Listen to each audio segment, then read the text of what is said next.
And we should be live. Hopefully we're live. I'll mute everything. I'm looking to see the update. Okay. Oh, it's a Friday. It is a Friday. Yep.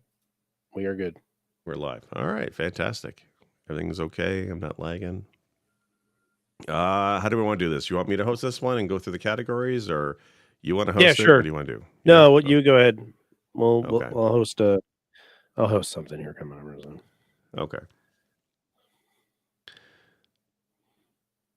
If you liked it, you should have put an Elden Ring on it.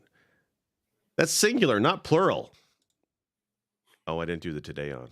Oops. And I didn't hit the right thing. And I muted the stream. God damn, Chart. I hit the wrong thing. Amazing. All right. We're going to do it one more time now. If you liked it, you should have put an Elden Ring on it. That's singular, not plural. Today on.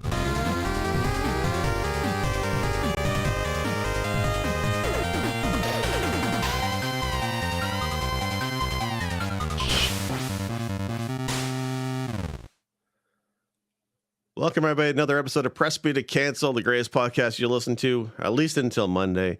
I am Sick Jake, this week's host. We got a special episode, special for a couple of reasons. One, I'm joined by a friend of mine, Chard. How you doing this week, Chard? Hello, everyone. Welcome. Thank you for having me. Great. Don't I work here? Well, I feel like I'm a regular. You might be a regular, yeah. I mean, you're the only one who showed up today. Were you going to do this by yourself? And you were like, you're not doing anything. You don't have family or friends. If I can give you a call. Okay. Is it Thanksgiving over there? Yeah. It is Thanksgiving. Okay. Fourth Friday of every November, or for Thursday. That's how it is. Yeah, I don't know. I'm Canadian, but thanks for being here this week. This is great. And this is actually good because you and I have been trash talking about Elden Ring and the Game Awards. The Game Awards got announced. The nominees were announced the other week. It's going live next week, the winners. And, well, there's a number of categories, and Elden Ring is in a lot of them. So we want to discuss the Game Awards category by category, or at least the ones that are important to us. Some of them don't matter. And then just kind of break down our thoughts on the nominees and whether or not Elden Ring really deserves so much love. But we'll get to that. So I've got up on the screen. I'll read these out for the benefit of our audio listeners as well. But for those watching the YouTube, I will pull the nominees up on the screen. And I guess I just want to get right started into this because there's a lot of categories. And I disagree with a lot of them. I don't know about you. So there are a few, but the ones that should be winning are where they need to be, I think. So we're going to skip the esports ones. Like you said offline, really, if Nemesis is not there, why do we care, right? Yeah, kind of, yeah. I know, maybe we should be a little bit more dedicated to best content creator, but to be honest with you, I mean, that's us, right? It should be. All right. First category, I think, is Best Debut Indie, which is probably relevant to us. We do play a lot of indie games here in Press B. I don't know if you recognize some of these ones. I know some of them. So nominees are Best Debut Indie are Neon White, Norco, Stray, Tunic, and Vampire Survivors. And if I'm not wrong, this is the only category where Vampire Survivors got a nomination.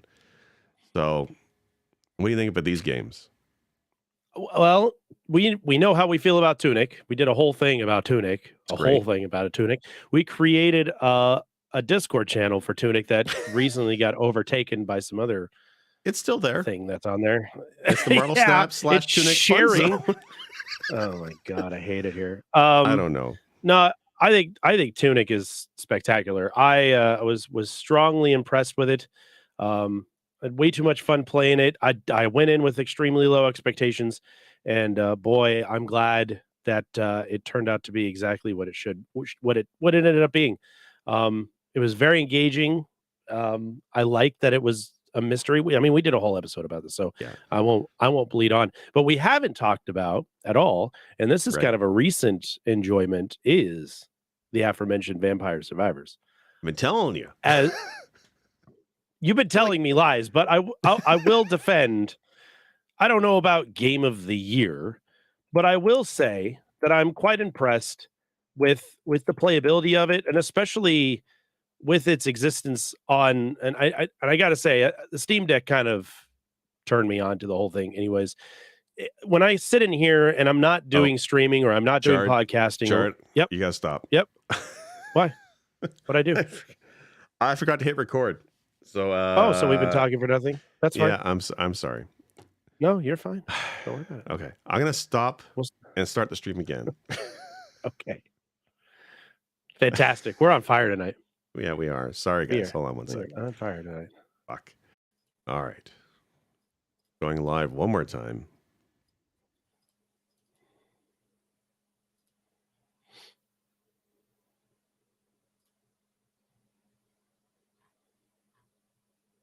I think it's kicking in.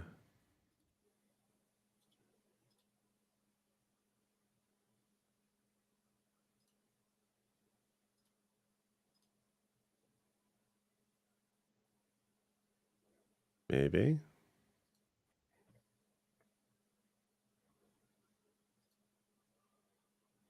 There we go. We're live now. All right. Okay. We'll get right into it. If you liked it, you should have put an Elden Ring on it. That's singular, not plural. Today on.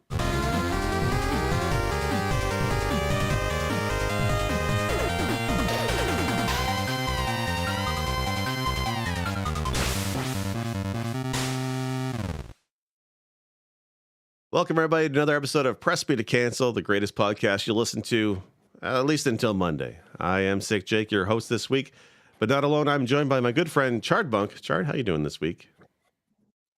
What's going on, guys? Happy to be here. Happy to be invited to do this. I thought you were going to do this alone, so thanks for calling me up. Yeah, well, I mean, I'm glad that at least somebody here can step away from Thanksgiving dinner, because it is Thanksgiving today on a Friday. I would know this as the, American expert up in Canada. Yeah, you missed it by a day, but that's cool. Fourth Thursday of every November, Jake. Just like your third Thursday of every October. It's like Easter. It just moves around too much. I don't know. All right. So today's a special episode. It's always on the same. It's just 4 in. Whatever. What? No, it's whatever. Anyway, it's fine. Forget dates. The important date. The important date is next week. The Game Awards is going to be announcing the winners. The Game Awards is this, a yearly game awards for video games. It's done by Jeff Keighley, one of probably the more pronounced individuals in the gaming industry community. The nominees were released last week, and when we looked at that list of nominations, we saw a lot of familiar faces. One face, and that's Elden Ring, and we want to talk about that. We want to talk about Elden Ring, and maybe discuss, the recognition it deserves and the recognition it doesn't so much deserve. And it deserves all the recognition, sir. All of it. Not all of it. I don't know. No, all of it. There's other games on the nominees too that I think we both disagree with to a degree. So we wanted to kind of go through the categories that matter to us and just talk about some of the nominations and see. So we're going to start with the list. We're going to start with the ones on the bottom and work our way up. And we're going to start with Best Debut Indie. And some of these titles we played, and some of them we've heard of, and some we've never heard of. So I'm going to read these for the benefit of our audio listeners. We've got Neon White, Norco, Stray, Tunic, and Vampire Survivors. Chard, what do you think about these indie titles? See, I don't know the first two, but Norco, Geography of Robots? That sounds kind of neat. But if we were basing this purely on name, I'd probably go with Norco, just because that sounds neat. I've never played it, no idea. However, we do have 2 games on here. One that we did talk about extensively, actually did a whole episode on it, Tunic. Right. I won't get into too much detail. If you want to know our feelings about Tunic, you can go back and listen to the older episode. We liked it. Well, spoiler alert, everybody enjoyed it that played it, and we were all quite surprised. However, I am going to talk about Vampire Survivors. Now, Vampire Survivors, Jake has been trying to pitch this to me as a game of the year, and he's wrong, and that's fine. For weeks, but he's wrong, and it's okay. I love you no matter what, but there are some things we need to discuss here about game of the year. Vampire Survivors, though a fantastic game, and I think a great indie call out, not game of the year. But for those of you who haven't played Vampire Survivors, I don't know how much it is now, but we got it when it was like $3 frickin' bucks. Yeah. And I'll tell you what, it's the best $3 I spent. And after getting the Steam Deck just recently, has completely changed my outlook on Vampire Survivors. Now, again, I'm not saying it's the greatest game of 2022. However, it is a great time killer. Right. B, very much more in depth than I thought it was going to be. I will tell you that the minute I fired it up, I would just kind of stared at the screen, going, "What am I supposed to do? This is dumb." And then I played it for what ended up being 2 hours without knowing it. So, it's easy to get lost in. And, I, you know, with Tunic being on here and Tunic really being a spectacular game with a lot of depth to it. Now, I know I'm getting into the deeper parts of Vampire Survivors, so I'm Yeah, not we don't going to want to say spoil that it's it, but shallow yeah. by any stretch of the imagination. Yeah. But having finished Tunic and had reflected on it, I kind of have to lean on Tunic for this voting on this one, just because of there wasn't when I fired up Tunic, it looked great, it sounded great, it played great. I'm a big Dark Souls guy, so it played in that kind of similar difficulty fashion, and I appreciated that. Um, though the lore was really kind of very buried underneath everything that was going on, and you had to kind of dig for the lore. Right. Um, I still really appreciated it. So if I had to vote, which I did, I voted for Tunic. Yeah, for me and for best indie debut, it's tricky because Vampire Survivors is a game I like quite a bit, and I argue and I say that's Game of the Year contender. It probably will not win for my personal Game of the Year, and I'll tell you the main reason why is that it's not an original idea. Vampire Survivors is actually based on a mobile game called Magical Survival, and it's basically, I mean, it does everything Magical Survival does and better, but it's not an original idea, and I think that for alone is why it would never get Game of the Year for me. But when it comes to best indie debut as the first game from this studio, I don't even know how big the Vampire Survivors team is. I don't think it's very large. It's definitely a stellar first game, but it's no Tunic. Tunic from Vinci is just epic No. across the board, right? Like the style, the music, like you said, and it just gets so deep. And there's a rabbit hole at the end of that game that I won't spoil, but it's deeper than you think. And there's a mystery and a just a whole atmosphere of Tunic that you don't see in the other games on this list. I've seen some footage of Stray, and it looks okay. Norco, I've never even heard of. Neon White, I've seen. It's like a run-based time trial type game. It looks fun as hell, and it's also a very stylish game. But Tunic, to me, not only is best indie debut, but I think it deserves to be in other categories. But if we look at just indie games, I think Tunic is a clear winner for me on this list. All right. I'd have to agree wholeheartedly. I mean, I was hooked from the minute we started playing it, and we were all just like, "We got to talk about this. Yeah. This game can't go unnoticed. We have to put some light on it. We have to bring it to the populace." Um, Yeah. And again, let's talk about real quick about accessibility, allowing the game to be accessible to anybody who Oh, wants yes. either a combat challenge or just a puzzle solving challenge or whatever. That just already puts it over the top of anything else that could be in that category that I'm aware of. Maybe the other two that we didn't play or I don't know about have that, but the fact that Tunic has that and allows you to do that, but it's not easy. If you take damage off, you don't just breeze through the game. Right. You're not done in 2 days. There's still a lot of challenge to it, even without fighting all the stuff. So, And like yeah, I my vote goes to Tunic. I'd say 2-0 Tunic. Yeah, and I think out of the four of us who played it from the podcast, I think we all played it with different accessibility options turned on, and I think two or three of us would have probably passed this game entirely if not for those options. So I think it's great for that alone. Yep. Yeah, it's just I hope to see Agreed. Tunic more in these other on nomination lists. Vampire Survivors, as far as I know, is only on Best Indie Debut, and that's a shame because there's other parts of that game I think should be called out as well. It's a shame that's in one category because both of these are really fantastic games. All right. Creator of the Year, I don't think we Agreed. care so much about. Best multiplayer game. I'm almost scared to open this. So for those who are listening, the Golden Joystick Awards, which had their winners announced this week, actually listed Elden Ring as best multiplayer, but we'll get to that in a minute. For the Game Awards, their best multiplayer nominees are Call of Duty Modern Warfare 2, Multiverses, Overwatch 2, Splatoon 3, and this is interesting, Teenage Mutant Ninja Turtles Shredder's Revenge. This is an interesting selection of games. Call of Duty, of course, makes sense. Overwatch 2, people are kind of not really speaking well of, it's weird that that's here. Yeah, But I think the game between yeah. you and us that probably stands out is that we all played as on Press B Shredder's Revenge and loved it. Yes. This is when I voted. This is the one that I voted for. But I mean, Yeah.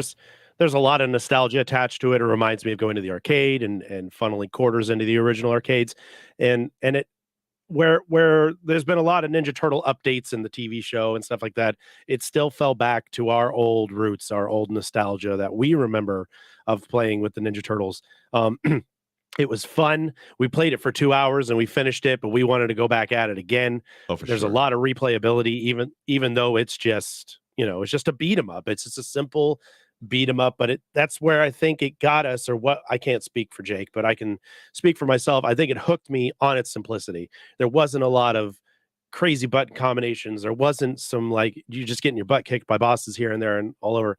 We had a blast playing it, and this was the second time that I played it with a group of people. And I gotta say, Call of Duty, first person shooter. I'm not a big first person shooter guy myself, but I know it's popular amongst the team. Multiverse is a Smash Brothers clone that was created within the DCWB universe. So there's some interesting things, and the fact that they put Shaggy in there was pretty funny from the whole Among a bunch of other Ultimate Shaggy characters thing. too. So that was neat. Yeah. Right. And everybody knows Overwatch. It's the whole, team group support DPS tank thing, but within the first person shooter. I've never played any of the Splatoons myself, or Splatoons myself. But I know you've played Yeah, the third one, yeah? Have you played Splatoon this one? 2 was great. I put a lot of time into Splatoon 2. So have my kids.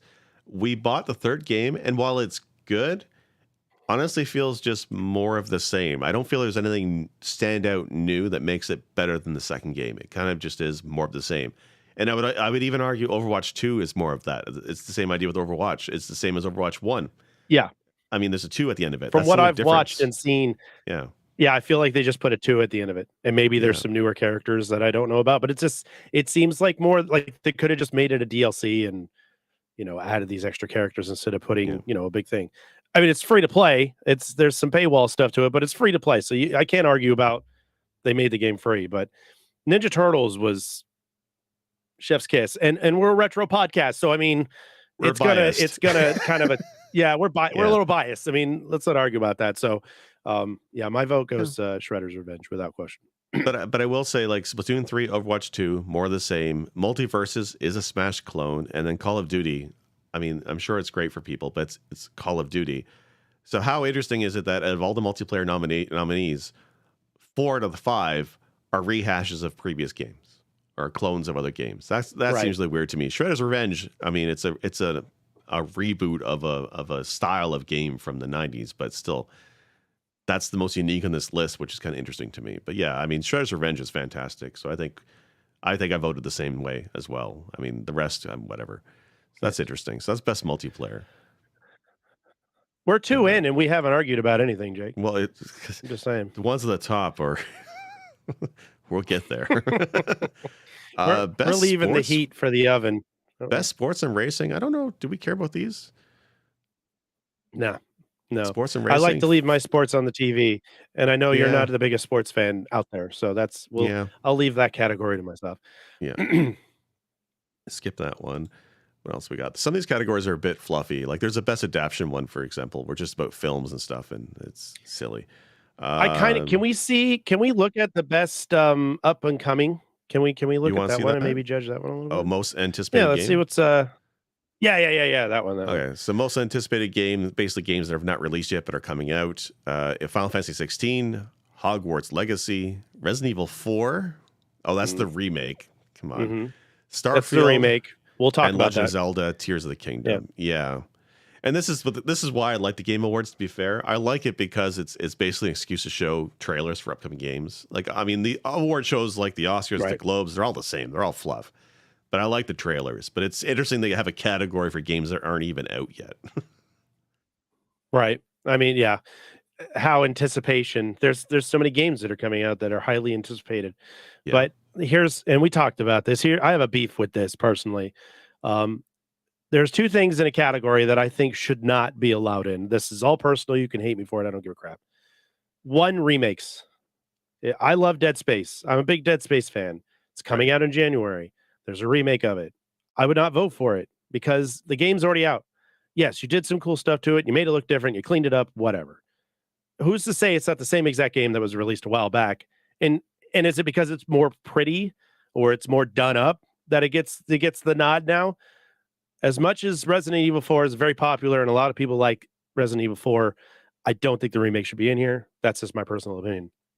Secondly, I forget what the other one was, but because I was so hung up on this remake thing. Oh, if a game has been out for 3 months in that year, no. Okay. No. You cannot vote for a game of the year if it's not been out for more than at least half, if not more, of the year. That stuff drives me crazy. But Well, that's there's a I don't make category the coming up where categories. we I can can't. talk about that Yeah. more, but I think I disagree with you there. I get the point, but I think I disagree with you there. But I am with you on like for remakes. Sometimes remakes can be really fantastic. Resident Evil 2 remake was actually quite a bit different than the original. Resident Evil 4, though, I Mhm. think that's been this will be the second time it's been remade. That seems wild to me. Like, what the hell are they Has it doing there been now? remade or has it been like remastered? Because I mean, Oh, there's a okay. difference between Yeah.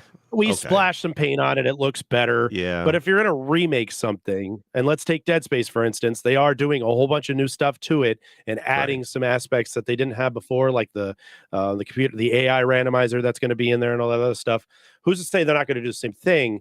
But again, like you said, what is this, the third remake, remaster, or whatever? Yeah. Something like that. No, you've had like you're just going to keep making it more beautiful until somebody goes, "Hey, you know what? Let's grab that guy." It's Yeah. silly. It's like I don't know. No much how much makeup I put on, nobody's going to come up to me and be like, "Hey, you're pretty hot. We should put an award on you." That's Yeah. just I don't And know. November in chat's mentioning the But I'm same pumped thing. for 16. Oh, of course you I'm are. pumped for 16. Let's go. Let's go. But Hogwarts Legacy, I'm pumped for that too. I'm not going to lie. Both of those games were very difficult to vote upon.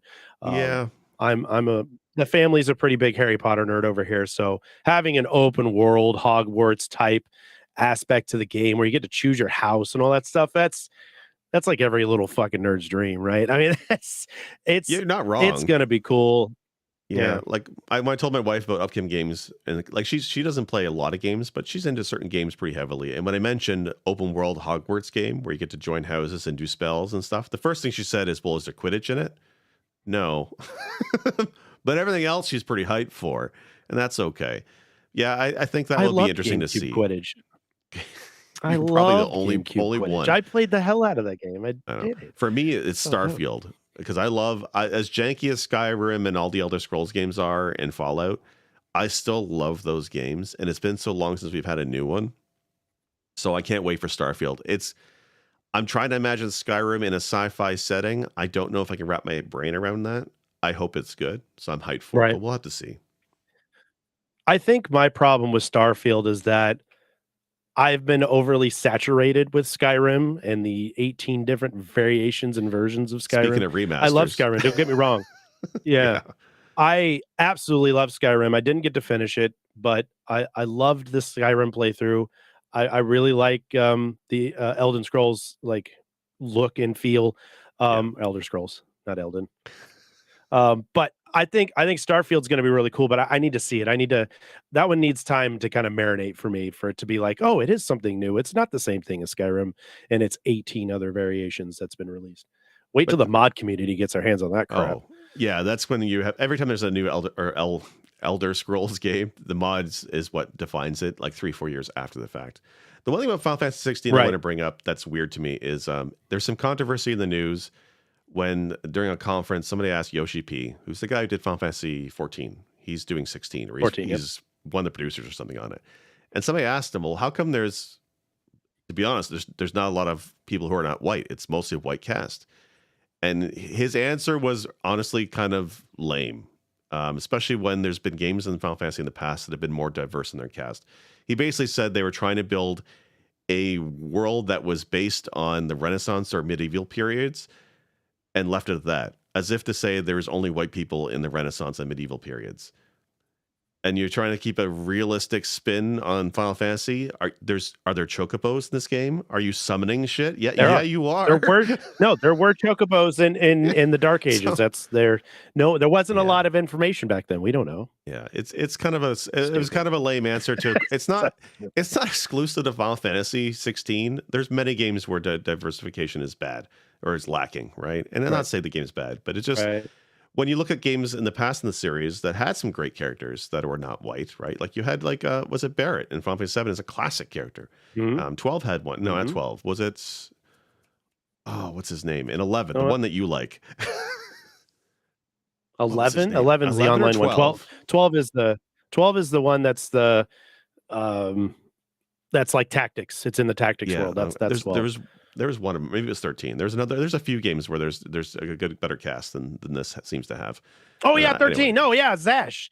Zash, Zash, yeah, that's Zash is him. Yeah, great. he's like the father, I He's an think, in this amazing one. character. Yeah, that was Yeah, 13. yeah, yeah. Yeah, that guy's dope. He was Yeah. one of my favorite characters in that entire garbage playthrough of that game. Because what I've seen of that game, I liked him better than Lightning. He had more personality than Lightning did. So anyway, Yeah. No, he's definitely, I think, out of the whole series of that, he is like the fan favorite. I've not heard very many people that are like, "Oh, I don't know who that is." They're always like, yeah, "Yeah, Zash is badass. That's the best yeah. guy." I have to Agreed. play that game. But I mean, otherwise on that list, Zelda, of course, is gonna be hype. Breath of the Wild is amazing. The sequel, I'm really hoping turns out good. But anyway, Nice.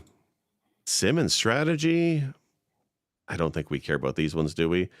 Sim and strategy nominees are Dune: The Spice Wars, Mario plus Rabbids, 2 Point Campus, Total War Warhammer 3, and Victoria 3. I don't mind a strategy game, but I don't recognize any of these really. I don't know about you. I mean, Dune Spice War. I'm being a Dune nerd. That's kind of that'd be a cool little RTS. I think. Yeah, The last RTS I played was Rise of Nations. So it's been it's been a while. since Yeah, 2003, I think was the last time yeah, I played yeah, any kind of like strategy RTS like that. I loved Rise of Nations. I thought that was I think it won an award too, yeah. It was back in the day great. when it Yeah, got I it. But played that one. it's good. Mario Rabbids also just came out too, which is kind of like I'll save that argument about games that just come out for the Game Awards, but let me see here. So there's that one. I don't think 2 Point Campus has even been out. And Total Warhammer is literally like on everybody's shoe. It's everywhere. You can't walk 2 feet without running into Total War Warhammer of some kind. I made that distinction on my stream today about there's a Yeah, game workshop. Did not know that was the name of the company that runs Warhammer. And I was like, oh, cool, board games. And they're like, nope, nope. You get to buy figurines and paint them. And I went, and that's all they that's sell. not for me, Yeah. dog. Sorry. I heard like I love Total War games. I played some Total War games in the past. I've never been a big fan of the Warhammer lore. It's too intimidating to me. Like there's a lot there, and I just couldn't get into it. But I heard good things about the game. But It's yeah, deep. I haven't played a strategy game in forever. Yeah. Best Agreed. family game. We've got Kirby and the Forgotten Land, Lego Star Wars Skywalker Saga, Mario plus Rabbids, Nintendo Switch Sports, and Splatoon 3. A lot of Nintendo on this list. In fact, I think they're all in Nintendo. They're all Lego Star Nintendo, I Wars is think, probably yeah. on Steam. Yeah. I don't think have you It's played on any of Steam, these? but the rest of those Yeah. I've not, but I've watched a few people play the Kirby one. Seemed kind of cool. It's not And bad. Lego Star, I mean, any Lego adaptation of a game is you always get into it going like, "Ah, this is good kid stuff," and then you find yourself playing it for like 3 hours, going, "Oh, "This is Yeah. really cool." So I have a very fond appreciation of the Lego games that they've redone. Indiana Jones, all the Star Wars ones that I played. I think they're pretty hype. I think I voted for Kirby just because I have a soft spot for Kirby. Yeah. He's got a lot of soft spots too. So, you know, Very funny. Yeah. I voted for ha Kirby as ha well. ha. I played Kirby the Forgotten Land. It's not my favorite Kirby game, but it's not a bad game. It's different. What That's interesting. what about Kirby makes it quote a family game? Like what is it just because it's kind of cute and it's a platformer and it's not? Uh, Or is it like I guess so, but it's can you dark. play with your group? Yeah, Is it? Forgotten Land. Yeah, I mean, as dark, calling it dark like it's a Kirby game, so it's not Last of Us dark, but you're playing in like an abandoned city where something has happened where there's nobody alive left alive except for the enemies. It's very That's run a down. family game? It's like a post-apocalyptic setting in a way, but it's Kirby. I did not beat it, but the bosses are The huge Walking and Kirby's terrifying. Yeah, it's an interesting game. Like It's Huh. like a gritty Kirby, if such a thing can exist. It's still cute as hell. And Gritty don't Kirby. it is. Kirby Magnum, Well, ex NYPD detective tries so it to has figure out why the streets are decimated. it's like Detective Pikachu, right? Same thing. It's funny because it Yeah, has a yeah, thing yeah, yeah. called mouthful mode, and that's the term. That's the official term is mouthful mode. And it's Kirby. You know, he eats things and takes their powers. Well, because you're actually in an Right. actual realistic city, you can eat things like a vending machine, and he mouths a vending machine, and you're shooting cans of pop out of it. Or you're mouthing a car, and suddenly Kirby's driving a car around. Like it's like you're not really like devouring an enemy and taking their power. You're eating inanimate objects from the real world and using that briefly. It's weird. Is it like Yeah. is it like that Mario? Was it? It's not Mario Galaxy, but the Switch Mario where he's Oh, like in Odyssey. real world. Yeah, Yeah, Odyssey, kind where he of. goes into like the real world. Is it like that? Yeah, the Okay. New Donk City where it's like a New York City and it feels wrong. That's what it is with Kirby. It's Right. Kirby, it's cute, the characters are cool, Okay. but then the world feels different. And it's kind of Hmm. again, it's not bad, but it's weird. Okay. Best fighting game. Oh, fighting game is interesting. I heard about this category. So best fighting game. I know you probably don't play Mhm. very many fighting games. I tend to try some of them. Our nominees are DNF Duel, which is based on a mobile game. JoJo's Bizarre Adventure All-Star Battler R. That's an anime fighting game, if I ever heard one. King of the Fighters, was that Yep. 15? Multiverses, and Probably. Sifu. Sifu's not a Sifu's fighting game, dope. but it's not a It's fighting game, not. though. It is not. No, you're right. You're right. You're Yeah. right. Sifu's a great game, but it's a beat 'em up. It's not a Yeah. fighting game. I mean, you fight in it, but it's not a fighting. That's Yeah. okay. Like, Sifu deserves some love, and I don't like that they squeeze they what they shoehorned this into this category. like, why is Shredder's Revenge not in best fighting game if that's the case, right? Because that's also a beat 'em up just like Sifu. And it's weird to It should me. be an action game. It should be in the Yes. action game, not the beat 'em ups. I really like Sifu. Yeah. I thought that was a really great game, but for it to be fighting is Street Fighter, fighting is Mortal Kombat, fighting game is Yeah. it's King of Fighters, it's Samurai Showdown. It's those kinds of games. It's Yeah. not Dark It's Souls beautiful beat 'em ups. and like they describe the category as best fighting for the best game designed primarily around head to head combat. I There's no head to guess. head in Sifu that I'm aware of, Well, no, unless they you're have right. unless they've added something that I don't know about. There's no head to head. There's Right. It's not no I'm multiplayer, not right? versus seeing you. Yeah, we're not gonna Yeah. get on and fight each other here. I'm It's playing it weird. like you play it like Dark Souls. It's about the challenge of trying to use your different skills to get through Yeah. an area, not, beat up your friends. Yeah. That's I crazy. do wonder if this is one of those where they wanted to recognize it because Sifu does look really cool, but I guess they didn't feel Sifu's a it fit anywhere great. else. Yeah. I heard it was a good one. I was extremely lucky to get a copy from the company. Oh, We reached really? out to them and they sent us one. Yeah, we Oh, got to damn. play it before its release. Man, they were super nice. It's great people. They're very like this is all the stuff that has to do with the culture of the game and why we went in this direction and we're using this because of the Chinese lore and this that and the other.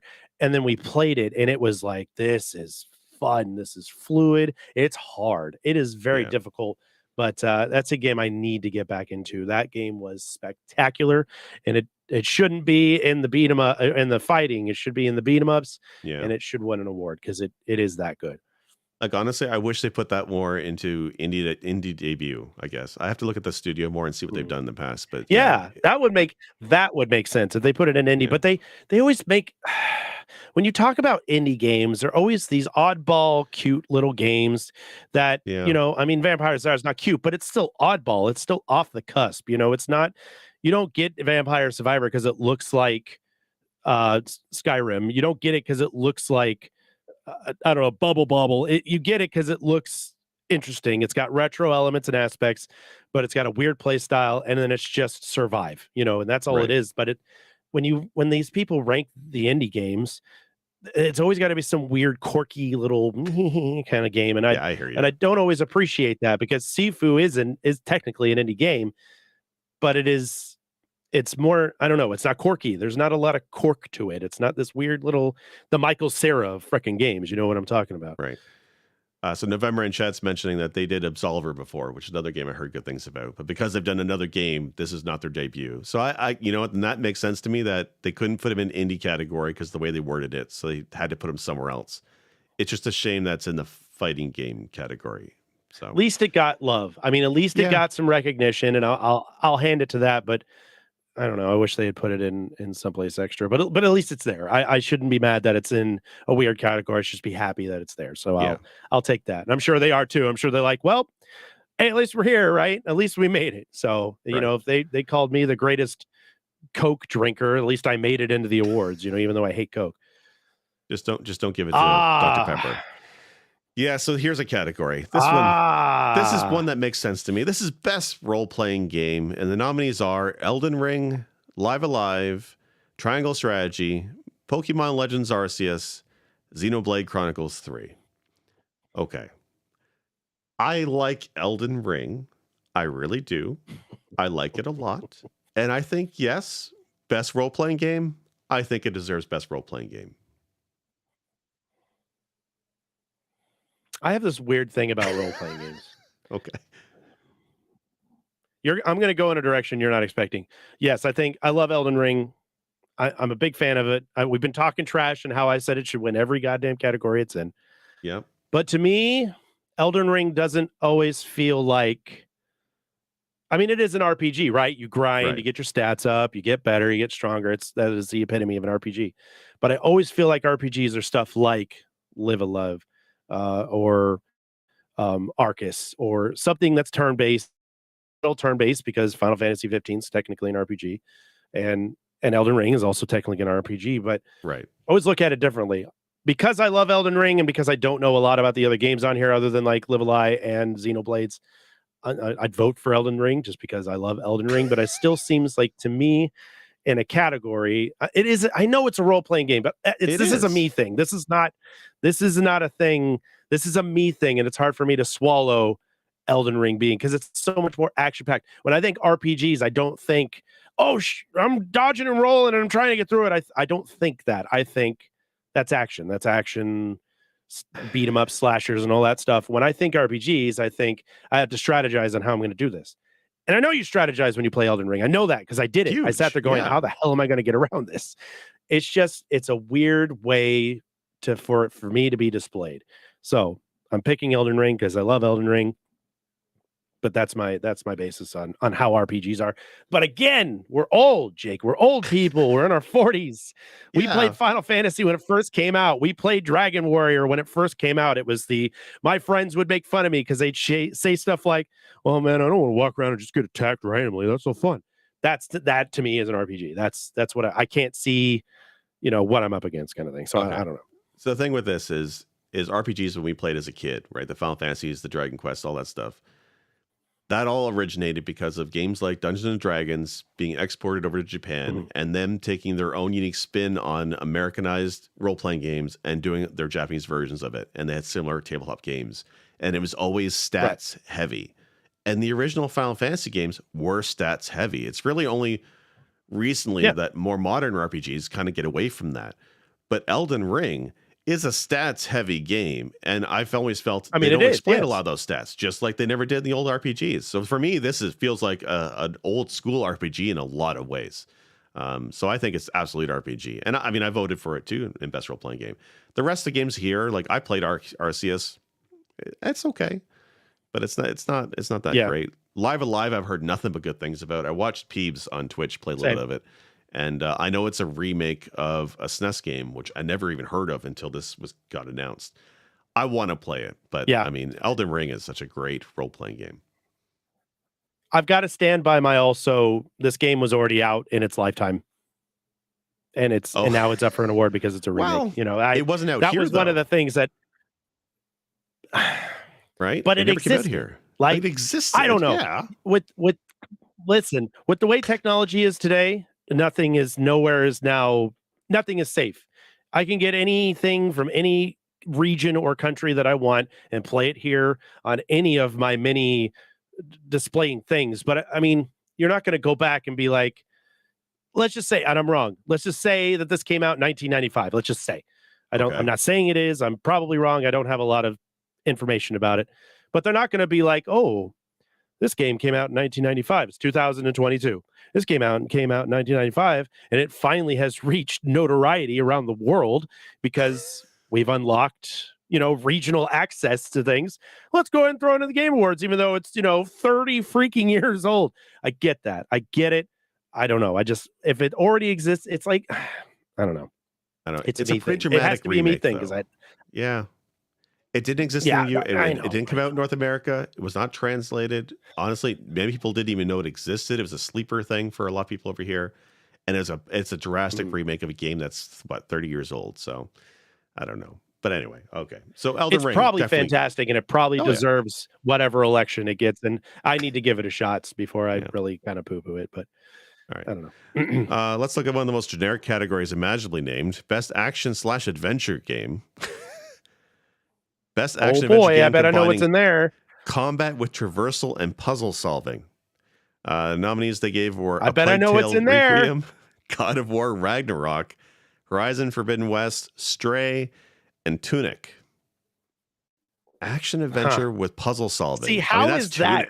How is Elden Ring not in that? How is Elden Ring not in that? Name a puzzle in Elden Ring. There's no puzzle in Elden Ring. There's all the fights are puzzles. What do you mean? But they're not. They're fights. Christ. They're not puzzles. Dodging's not a puzzle solving mechanic. I don't know. I played quite a bit of Horizon. I haven't played Zero. I've played Zero Dawn. I haven't played Forbidden West. Unless they added puzzles to Forbidden West, it's no different than Elden Ring. Well, it's just not an RPG. It's definitely not RPG. I think Tunic is probably the one I voted for in this one. I mean, that Tunic is nothing but Zelda's inspired action adventure plus with a ton of deep puzzles. So that's interesting. Yeah. Stray keeps coming up. I agree on this list. I don't know if you've seen any of Stray, but basically you play as a cat in a post-apocalyptic world where there's only cats left. It was not well reviewed at all. I don't know why it's getting so much attention on these nomination lists. And then God of War Ragnarok. That has puzzles? It hasn't been out. Yeah, well, God of War did the newest one, not the old one, but the new one. I've watched several streamers play it, and there are some areas where you have to move some things around so you can get to the next area and traverse the next spot after you fight everything. But here's my beef about this thing's only been out since what? October? Last month?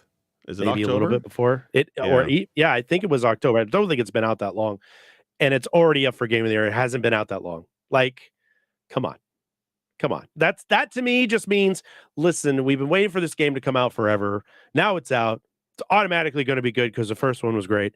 Yeah. But that's not the case all the time, and I don't want to talk mess about what's the one that Wolf just finished up? That was number 2. Last of Us 2. Yeah. I've heard Last of Us 2 is not very good compared to The Last of Us 1. So I've heard Last of Us 1 is spectacular. It's won all these awards, whatever. And then 2 came out and it was highly anticipated. And I guarantee that people were like, this should be Game of the Year because of the one that the last one did.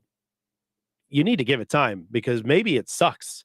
Now, I've never heard anything bad about it to defend it, but it's been a month, man. It's been a month, maybe 2 months that it's come out. That's not enough time for someone to give it the good college try. Something that's been out since February. Okay. It's hard to set a deadline though for this because like you can't just say if it's in the first 6 months of the year it qualifies for Game of the Year because the year is more than 6 months unless you're willing to go back between June of last year versus June of this year. If that's what you want, you have to expand the time frame. I hear what you're saying. I think for something that's voted on by the player base, a month is not long enough. There's not enough people who have played God of War Ragnarok for them to justify it being Game of the Year. But a lot of the critics, when these games come out, reviewed Ragnarok, and it's gotten like 9 out of 10, 10 out of 10, almost universally across the board. Critics love this game, and those who I know, fans who played it, have also loved it. I have no doubt it's a great game. It does feel a little bit too close to call it Game of the Year, but then where do you set that line, right? Like, do you say September is the cutoff? It 3 doesn't months. make sense to cut it off. 3 months? Give it 3 months. I'll give it that. I mean, you're going to get these games coming out like that. And I'm assuming that the year bracket is literally from this November to last November, right? So a lot of stuff has come out between November to November, right? They're not going to wait until the end, December 31st to be like, okay, we're making our decisions. So if a game's going to come out within the year span of the award ceremony or award show, 3 months. 3 months. I feel like if I play a game for 3 months, I can have a good grasp on. I've really enjoyed this because I will have either A, finished it and played it again, Right. B, lacklusterly finished it and been like, yeah, it's okay, or C, completely given up on it and been like, this is trash. I don't want to play this again. Right. So I think that gives a lot of time. And life happens. People have jobs, people have things to do. So you don't always get to get back into it. I love Far Cry 5. I've really enjoyed it. I have not been able to finish it because I don't have the time to do it. But I would put that in a SPF first person shooter category right now with how much I've enjoyed playing it. So, Okay. it's just, but that's a lot of time. I've had it since, Yeah. God, summer is when I started playing it. So even though I Like, haven't finished it, I still have enjoyed it. Yeah. if I saw Pokemon Violet and Scarlet on this list, I would have been really upset because that literally just came out. Although it also got really Right. crappy reviews. But if that's like, if it's just the same month these were announced, I'd be more upset. This is cutting it really close if it was October, November, because that's like weeks away. It really feels too new. But I mean, it's just the nature of award shows. What are you going to do? It's an interesting amount of games, though. Yeah. I'm glad Tunic is here. I'm glad Tunic is getting into categories outside of indie because I think Tunic is really that great and deserves that recognition. Same. That's interesting. Same. Okay. All right. Let's look at the next list here. Although I got it. I'm going to give a little love to Horizon. That game was Zero Dawn has been spectacular. That was a fun, beautiful game. The music's spectacular. The action in it is really cool. And I was really, really enthralled by that whole game to the point to like, now I want to get it for my PC so I can play it again on the new PC and roll with that. So, and I can play it on my Steam Deck because that's how cool it is. Since it got the PC release, I've been wanting to play it. It's same with God of War. Like Sony, now that Sony is actually opening up to the PC audience and bringing their stuff over, even if it is a year after the fact, I don't care. I do want to play these games. I just know their time sinks, and that's the big problem for me. But that's okay. Right. Yep. Same. Okay. We had best. That was one adventure. of the few PS4 games. That was one of the few PS4 games I wanted to like platinum. That's how much fun I was having to play with. Like I will go find everything. Yeah. I really enjoyed it. I was really digging it. Cool. All right. Best action game. Best action genre focused primarily on combat. Bayonetta 3 also just came out. Call of Duty Modern Warfare 2, Sifu, Neon White, and Shredder's Revenge. This is actually good to see Sifu in something other than padding. Yeah. No, this is a good setup. Shredder's Revenge. I love Bayonetta. I love the Bayonetta series. I really enjoy. I like Devil May Cry, and it's the same exact damn thing. I don't think it should be. I don't think 3 should be on this list. To be completely honest, I think it's too new. But I mean, if it's more of the same of the other 3, even then, I don't think it should be on this list at all. I picked Sifu because, again, of my reasonings for it. It's a great game. It's got a lot of great lore attached to it. It's got a lot of thought and heart put into the game itself. It's beautiful. It's fun to play. Highly recommended. It's tough with Shredder's Revenge being on here too. But again, the company was spectacular. They were super nice. They reached out. They were very kind. So I'm basing it on that as well. Not just the game itself, but the game's great on top of the company being great. So that's a double header for me. So I'm all Sifu on this one, as much as I like Bayonetta. But 3's that's too soon. That's way too early. For me and Shredder's Revenge, for me, the reason that game is so great for me is that it was the multiplayer. Like when we played it together in multiplayer, I did it a couple times with you on your stream and as well as with the Press B guys. The multiplayer is what makes that game so good to me. Single player wise, as just an action game on its own, it's not that amazing, right? It's more of a multiplayer experience. I'm glad Sifu's here. Yeah. So Bayonetta 3, I agree with you. I think it's too soon to be on a list like this. It also was not well reviewed, or not as well as the previous 2 games were. I heard it's not bad by any means. But if it's too soon for this game of the year awards, if you wait till next year, isn't people going to forget about it? No. Like a whole. I mean, that's the problem with, and right? I hate to. Well, that's the problem with today's society, but it's true.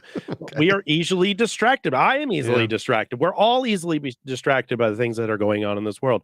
So, yeah, I mean, you got a window, you got to slide it in there. You have to get in there when you can, and if they're allowing it to get in, then whatever. I cannot vote for something because I don't believe it should be in there. But you're not wrong. We are the culture of distraction, and when you bring up when you bring up Bayonetta 3 next November, are people going to look back and be like, "Oh, I really enjoyed that through playing through December"? Bayonetta is a quick game. You could beat Right. that pretty fast. I think it took me like 3 days to beat Devil May Cry, and if I'd really sat down and played it all the way through, I probably could have done it in 1.5, 2. You know what I mean? Wow. So Okay. I don't know. I like Bayonetta. I think it's a great series. I really like the characters and everything, but I think again, it's just too soon. It just came out. Yeah. It's hard to make that measurement. It's hard when games come out in the fall and then the Game Awards is literally just after in the beginning of December. All right. Moving Right. on, we got Best VR AR. I don't know if there's anything here we've played. Let's just take a quick look. Let's Best check it VR out. Yeah, let's take a look. AR game. We got After the Fall, Among Us VR, Moss Book 2, Bone Lab, and Red Matter 2. I've heard of Among Us VR. Did not realize it was out. I should probably check it Yeah. out. Otherwise, I don't recognize any of these. After the really. Fall looks cool. Yeah. I thought Bone Lab is Bone Lab like Bone Works. Is it? No, that's stress level 0. I'm not sure. I don't think so. It's I love tricky. Bone Works was spectacular. So it was one of those games that got me real fucking sick real fast. There's a lot of action. There's a lot of jumping and there's a lot of climbing and stuff.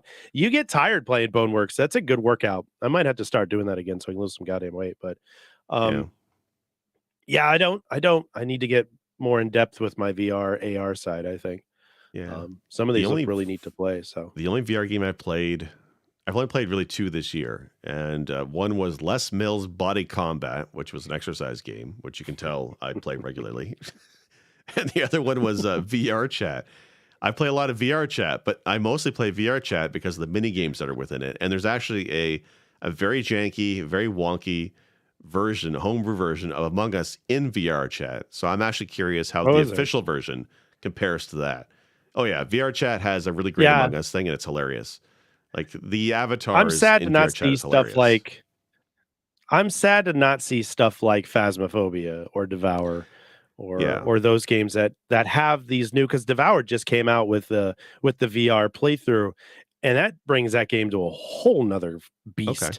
It's scary. I mean, it's a jump scare game. It's designed to be a jump scare and get you every second. But imagine having that literally in your face, like literally, not just on your screen, but like right here. And I was really bummed to not see that it didn't get on here, because maybe I'm biased. I like my game spooky and I like them jump scary, but in VR, it's another ball game. So, but I'm still just scratching the surface of the VR category. Well, horror and VR is an interesting combination.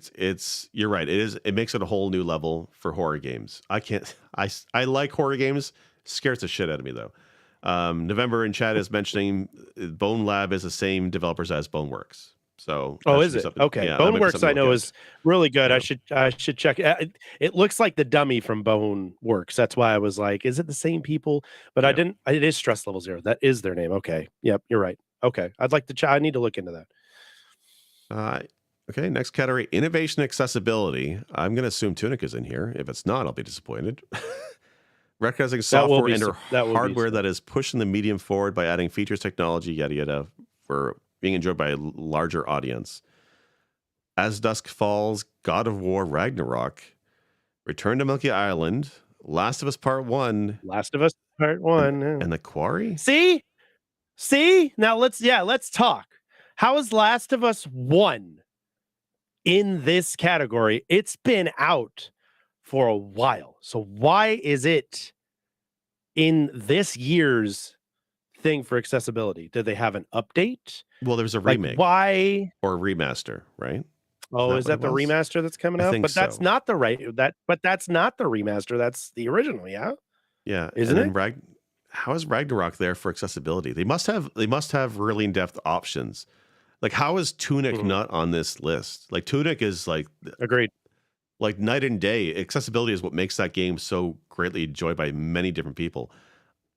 There must be something special in these games. Like Return to Monkey Island, it's a point and click. Like, what do you do there to make it more accessible? It's a point and click. But it's the new one, right? It's the new remake of it or whatever. Yeah. And so this is the remake or the remaster of The Last of Us Part 2. I'm asking November, I know. Because I haven't seen it. I haven't seen the remake or remaster. I've seen the 20th year anniversary edition that I have, not 20th year, but it's like the 10 year or 5 year or whatever anniversary edition. I have that. November but says remaster. that was So, I'm gonna do because some like, digging about that. yeah, because there was like I thought there was an HD version of it for PS5. I thought, and then there's the remaster. Mhm. It's one of those games where it's got the Skyrim problem. I'm sure it's a fantastic game. I Right. want to play it, but you can't just keep rehashing it every few years. It starts to lose what makes it special. Eh, Yeah. yeah. And if you're just slapping Weird. paint on it, a coat of paint on it, and sending it back out there, no, No. no. You have to win with more than just a freaking nice set of lipstick on. You got to do something more. Yeah. It looks pretty. Yeah. Like Did you it'll be fix all the interesting other to problems see. with it? Dead Space remake will be interesting because they are doing a lot of Mhm. stuff different with it the way you explained it to me. I'll be curious to see next year how that one fares. All right. Let's move Yeah. to this. Best We'll community we'll be doing support. a first person check of it, so I'm Yeah. excited about that. Best community support. Apex Legends. Forgot that even existed. Destiny 2, Final Fantasy 14, Fortnite, and Mhm. No Man's Sky. I guess. I know which one you're picking, and I know which one I'm picking. This might be the only one we don't agree on. Really? But I mean, if we're talking community, let's talk community here, Yeah. because I gotta say, Final Fantasy 14 is one of the best communities that I've ever been on, and I know I'm biased because I love 14, but I'll tell you, I'll give you an example, very quick spin on why I think this is. When I got brought in and I was playing without friends around, I got brought into a group and I was tanking for the first time. I've never tanked before. I'm a DPS normally. And I was like, listen, guys, I don't know what I'm doing. This is my first time playing it. Everybody stopped what they were doing and were helping me play Yeah. through it. And we died a lot. We died and failed a lot, but they were like, you know what? We'll get you. We'll get you through it. Don't worry. We'll get you through it. These are people I don't even know. I had no idea who they were. And I'd never seen them again, and we've never talked again since. But they stopped and like, make sure this is on, make sure doing this. And it's like, okay. And this is typing. This isn't talking on the mic. We were Oh, typing yeah. it out. And we finally got through the instance, and they were like, good job, keep it up, you're gonna do great. So I'm just saying, there's very few. I mean, there's toxic people in any one of these community games. It is what it is. But Yeah. I'd have to say my best experience and why I stayed with 14 for so long was because the community was very welcoming and very helpful. Yeah, I haven't played Final Fantasy 14 in a couple of years, but I totally agree with you. In terms of toxicity in the community, there's a lot less than this game than there was, say, to Guild Wars or World of Warcraft and all that. It's a Mhm. fantastic game. I mean, the only reason I stopped playing is that for the monthly fee, I felt like I had to play it 20 hours a month. Otherwise, I was wasting money, and Yeah. that was such a time investment. Yep. Nothing wrong with the game. It's a fantastic game, and there's so many new dungeons added Yep. regularly, expansions constantly, classes, everything is added regularly. And you're right, the community is amazing. It's the one game where I also tried tanking, very similar to you. Healing and tanking, I used to never do in MMOs because I'm worried about failing. Because you're basically a single point of failure in your Right. group, You're a and you big don't have deal that. when you're doing Yeah, that. You're pulling everything. yeah. You're the guy Yeah, or gal or whoever. and if you don't know the dungeon, you're kind of screwed if you're a new player. So yeah, and Yeah. everybody been like, Mhm. the only reason I did raids in Final Fantasy 14, and I did a lot of them, is because of how open people are in that game. Whereas in World of Warcraft, I never did raiding, never. In fact, every multiplayer game I played online outside of 14, I never bothered raiding because you had to know everything inside and out. I felt like I had to study to Mhm. be doing raids.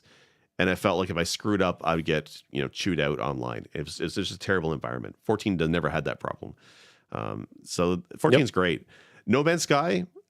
I mean, it's a fantastic game. It's the game that keeps on giving. They constantly keep updating it. I don't think I would consider it a community per se because of the community aspects of that exist outside of the game. I know there's online in it, but nobody really does the online, and it's with friends if you do anything else. Hmm. So I would agree. Final Right. Fantasy 14 is best community for sure.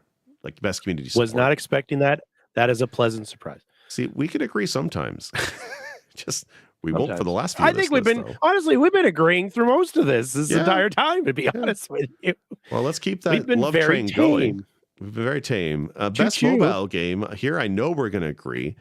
The best game playable on a mobile device, Apex Legends Mobile. Can we That's skip a this thing? one? No, Can no, we skip no. this one? We don't need to cover Diablo this one. Immortal. This is I know. Great. Genshin Impact. Tower of Fantasy. Oh, what's this game? Second Dinner. Marvel Snap. I'm so glad to see this game get some recognition it deserves, Chard. Marvel Snap, best mobile game? Abso-fucking-lutely. Look, you can debate with me game of the year or not, and that's fine. but you can't deny the game I've been playing probably 100 hours at this point, and the last month it's been out on Marvel Snap, and it's not best fucking mobile game for a game that's free. And I'm gonna it's get so Genshin amazing. Impact and prove you wrong. For fuck's sake. I'm gonna Genshin download Impact. Have you Genshin played Impact, it? and we're gonna. Uh, I have it on my PC actually. have you played it though? Have you? Yes, I played it. For what, Yes, 10 minutes? I've gotten far enough in it that I've played 15 minutes of Marvel Snap and immediately deleted it because I didn't understand or cared to play it. I listen, okay. All joking aside, let's be serious here. I'm Yeah. not a big mobile game player, anyways. Neither am I I. have my Yeah. tablet. I have my tablet, and I was like, you know what? I'm going to humor Jake. I'm going to scoop this thing up. We'll just give it a try. Instead of just shitting on it, just being an asshole about it, we're actually going to try it. And I did. I played for like 15, 20, and I went, this just isn't for me. I don't like card games outside of my run at Magic. I like it's too slow for me. There's too much, and I have to retain information that I don't want to retain. I just want to go bam, bam, bam. And that's just my brain just being slow and not Yeah. or being too fast. It's what's that constant stimulation. That's why I like, Elden Ring is a big thing for me because it's got that constant stimulation, constant challenge. Instead of me looking at my phone going to 10, does what does she do? I'm just gonna play it and see what happens. Oh, I lost everything. Okay, this game's stupid, and then I delete it. So I know you're a bigger card game player than I am, so I completely respect that you would go for this one as well. I would probably fit more in the Genshin Impact area, but I don't like playing games on my mobile phone. Yeah. The screen's too small, and it doesn't hold my interest as much as I'd like. Most mobile games I play these days, honestly, I have a Razer controller add-on you snap on your phone, and I play Steam or I play Game Pass Cloud on my phone. I'm playing PC games on my phone using Game Pass and cloud services. That's most of what I do when it comes to mobile gaming. I can probably maybe 2 mobile games in the last 3 years, and the 2 I remember is Snap and Gwent, and both are card games. It's funny you say that they're too slow. Imagine Snap is like 5 minutes. It's snappy, hence the name, I guess. No, I don't. Like I'm sorry. I don't mean slow as in the duration. I mean it's slow for me to like think about stuff and put it out there and get the right thing done. Yeah, to pick it up. Yeah. Yeah. The reason I know like it's Snap so much, I know it's fairly fast paced to Yeah. think about it. The reason I like it over like a lot of other card games like Gwent or Hearthstone, like the guy who worked on Hearthstone, one of the developers is the guy who did Marvel Snap, is that there's very little deck building. You have 12 cards as opposed to 20 or 30 or 40. I don't have to collect a ton of cards to be competitive. I don't have to worry about managing collection. I don't have to worry about getting deep into deck building. 12 cards gives you a lot of strategy and combos you can put together without taxing my brain and spending for a long time on deck building. I used to play Magic 2 in high school. I loved Magic. Trying to play it these days, it's just too much to deal with. So I like Snap for what it is. Way too much information. Yeah. Yeah. It was really like, it was simple. It was like, take your card, tap these 2 swamps, put your card down there, and then that's how much life it has. That's how much damage it does. Attack. It was that simple. Here's a buff. Here's a debuff. Here's whatever. Now it's like, I have to speak Greek to like even know what half of this, or I need to at least have a BA in algebra to know what some of these percentages and moves do. Take 20% off if the 20% is attacked with the 40% of this card. But if he has 3 mountains, then it's another 50%. No, I'm done. I'm over it. Thank you. This was fun. Yeah, Magic's gotten a lot more complicated over the years for sure, and it's Hearthstone, even Gwent to a degree. There's just too much there. Snap is what it is. It's nice and quick and easy. Is it the most in-depth game ever? No. But that's why I like it. So anyway, best mobile game. Who cares? I know you're not a big mobile player, and neither am I, to be honest with you. But if Marvel Snap was on this list, I wouldn't even be talking about mobile games this year. That's interesting to me. Let's go on here. Well, Genji Impact all the way. Sure. Best indie game, we got Cult of the Lamb, Neon White, Sifu, Stray, and Tunic. You know what? Sifu's getting a lot of love on these lists. I didn't realize that. That's cool to see. It's getting some more love than I had anticipated. That is cool to see. It's just weird that it's in the fighter category. That's just weird to me. If it was like, if that was the only category we saw it in, then it'd be like, all right, they just squeezed it in fine. Yeah. But maybe there's just not that many fighters out there. I don't know. Maybe. Give it to him. I mean, up against Tunic is tough. Tunic is tough. Tunic is great, is spectacular, and it had me.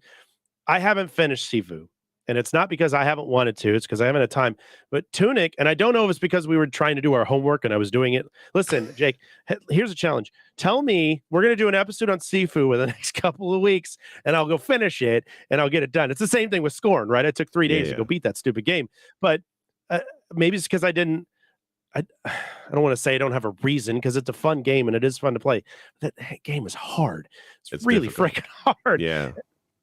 So I don't know. I want to give Slow Clap its love because they are really good, but Tunic is so good too. This one is tough. This is a tough one for me because I like both of these games very much for what they are. Yeah, and I've seen people play Cult of the Lamb on stream. I'm going to see it. And Cult of the Lamb looks that looks solid. fun. It does look very, very entertaining, and I'd be shocked if that one didn't come out on top, knowing nothing about Neon White. Astray again, whatever. But Sifu and Tunic are definitely Stray. Yeah, it's I think like or Neon 60, maybe 70 at best. Short game, not what people thought it was. I don't know. It just seems Stray? surprising it's on this list. Yeah, the one with the cat. I don't think it got good reviews, did it?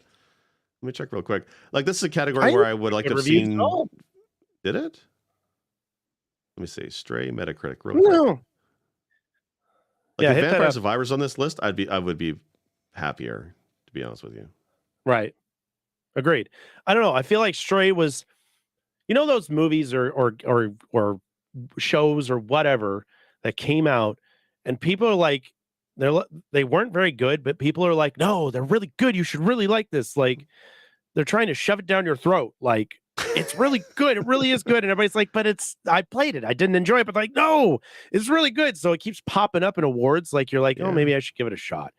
That's kind of how I feel like Stray is with how many votes it's had in here. It's got 80% on Metacritic, which is, I guess, better than I thought it was. I don't know. I guess it just really fell off my radar. I never really gave it a shot. Interesting. Yeah. Okay. I watched Middle Age Stream play it, and he looked like he was having a good time, but it just didn't seem like it was something that I'd be like, oh, I need to get in on this. But I'm as much as I love Tunic, I'm going to lean on Sifu on this one. I know. Yeah, and that's totally fair. I mean, Tunic for me, but that's like the one I played out of all of them. But I could definitely see the love for Sifu. Right. Best ongoing. How is that different than best community support? Best ongoing is Apex Legends, Destiny 2, Final Fantasy 14, Fortnite, and Genshin Impact. No Man's Sky? If anything, No Man's Sky is best ongoing. That should be on there. Yeah. Yeah. If anything, I agree. I wholeheartedly agree with that. I mean, Destiny 2 was a huge disappointment. I'm going to 14 again out of all of those because that's the one I played more religiously, and it hasn't stopped. Like it literally has kept rolling. And the fact that No Man's Sky is not on here is really disappointing. Yeah, that's weird. And like 14 is a game that, by all rights for MMO, is should be dead by now. Like, it's been going for so many years. Like, it's beating WoW. It's outlasting WoW, which is crazy to think about. Yeah. Interesting. Yeah, it's weird No Man's Sky's not there. We should do an episode on 14 about its burnout and then its essential rise to glory again. I think that'd be a fun episode. But that means I'd have to sign up and play it again, and that's I'll get trapped. No, you don't. You've played how many years have you played of it? You played it for a while, right? How far in the XPs have you got? I got up to the desert one and I stopped there. So I beat Heaven's Ward, and what's one after Heaven's Ward? Blood on the Sand or something, or Blood. That's blood. No, not Blood on the Sand. Blood something. Yeah. That's that one you should. That's far enough. I think that's far enough to give it a good grade on what it was and what it is now. I mean, you got AAR as the big, the phoenix rising from the ashes kind of thing. So yeah, I don't know. Games for Impact. Let's see real quick. Like art house games. A Memoir Blue, As Dusk Falls, Citizen Sleeper, Endling, Extensions Forever. I Was a Teenage Exocolonist, and Hindsight. Chard, I'm glad this is a category, but I don't recognize any of these games, but I'm sure they're swell. I don't. I'm not a gamer because I don't know a single one of these things. I Was a Teenage Exocolonist. Oh, yeah. That one. It's Fiji. I mean, the company's Fiji. The same people that did Tunic. Well, it's not the same people, but it's same publisher. Yeah. It's the same. Yeah. That's what I meant to say. These are the games where it's like, I feel like I should go play, but I don't see that. I don't see myself playing many of them. Unfortunately, that's interesting. Yeah.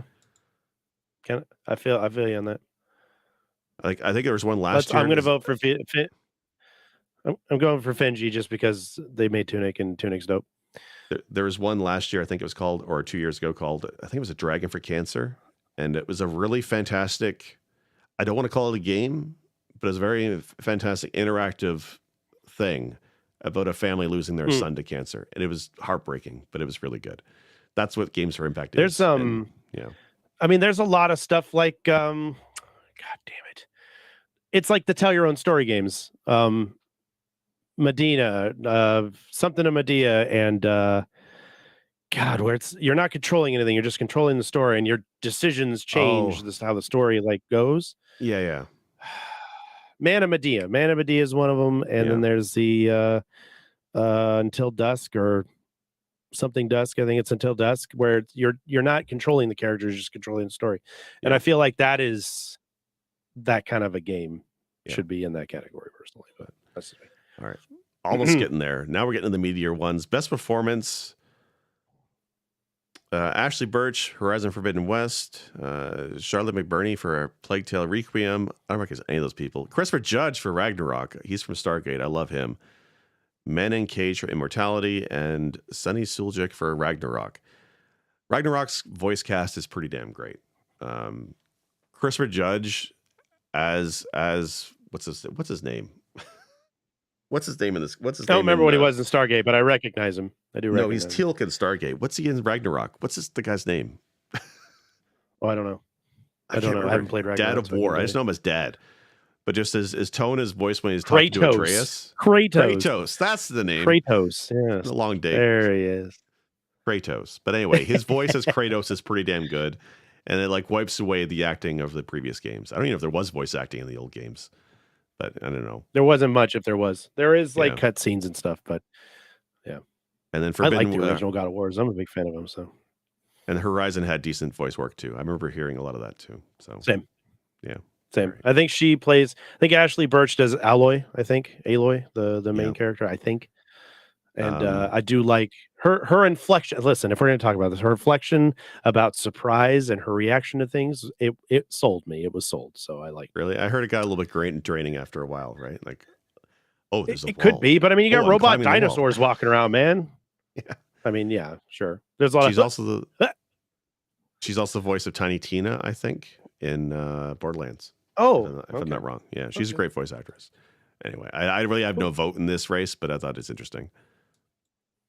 Yeah, same. Audio design. Okay, here's where I'm like, what the hell?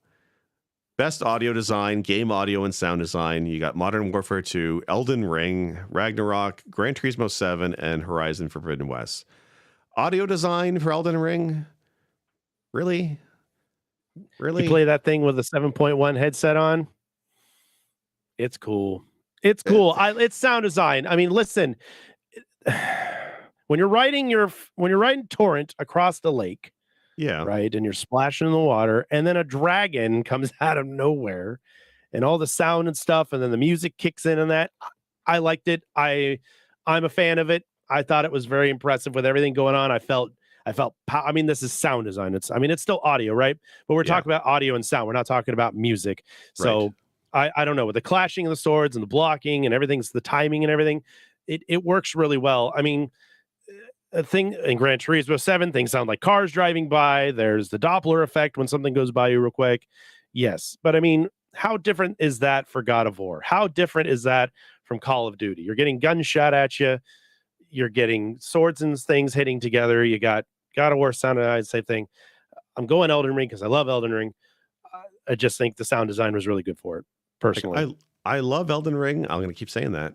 But sound design, same thing for Ragnarok. Ragnarok and a lot of the fantasy games, the sound design doesn't really hit for me. Like the sound from Gran Turismo series, those cars sound so damn realistic and so close to the actual thing. It's hard for me to tell the difference. Modern Warfare 2, like Call of Duty, the last few generations, has been so close to realism, it's scary when it comes to sound design. It's that so close to realism that hits for me. I'm not saying that Elden Ring and Ragnarok sound is bad, but it's that fantasy element to it that's hard for me to like say that it stands out to me.